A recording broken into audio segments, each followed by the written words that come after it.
Hey folks, I have a quick correction or follow-up to my review of the TrueDX. In that video, I said that the TrueDX is a high-performance diversity module. It does not have the unicorn magic, is a phrase I like to use, of a module like Rapidfire or Clearview.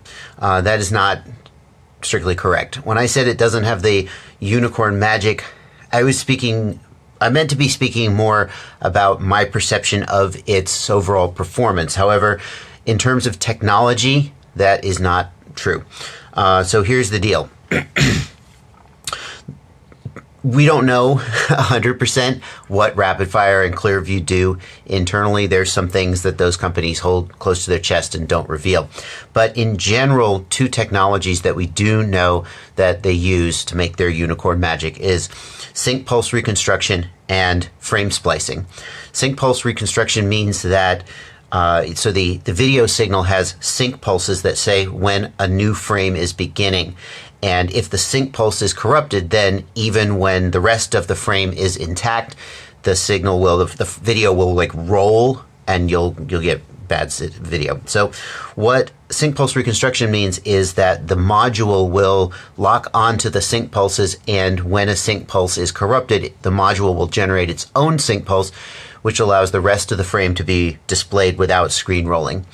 TrueDX does do sync pulse reconstruction when it is in indoor mode, and that improves, like, multipath performance is one of the major ways that improves it. When the TrueDX is in outdoor mode, it only does sync pulse reconstruction when RSSI gets low. And Furious told me that the reason for this is that sync pulse reconstruction can sometimes cause problems, as Immersion RC Rapidfire learned, with cameras that don't generate the sync pulses very consistently. So Furious's perspective is that when the signal strength is high and sync pulses are likely to be uncorrupted, you maximize compatibility in outdoor mode by not doing the reconstruction. But then when signal gets low and they're more likely to be corrupted, it's better to sort of reconstruct them. The gist of this is, Furious tells me that you can run indoor mode all the time and you get the sync pulse reconstruction. But if you happen to run into a camera that has compatibility issues with the indoor mode, then you switch it to the outdoor mode. And that's a gist. It's kind of like Rapidfire Mode 1 and Mode 2, although I'm not technically exactly the same.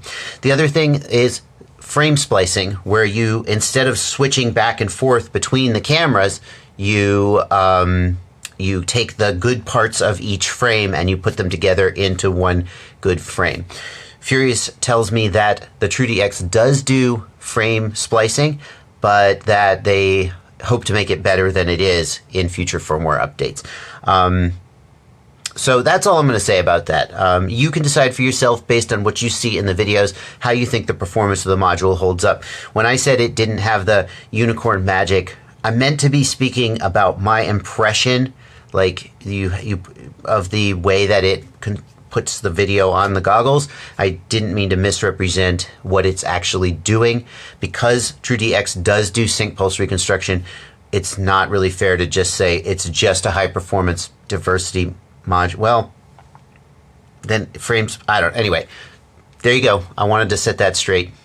Thank you. That's all.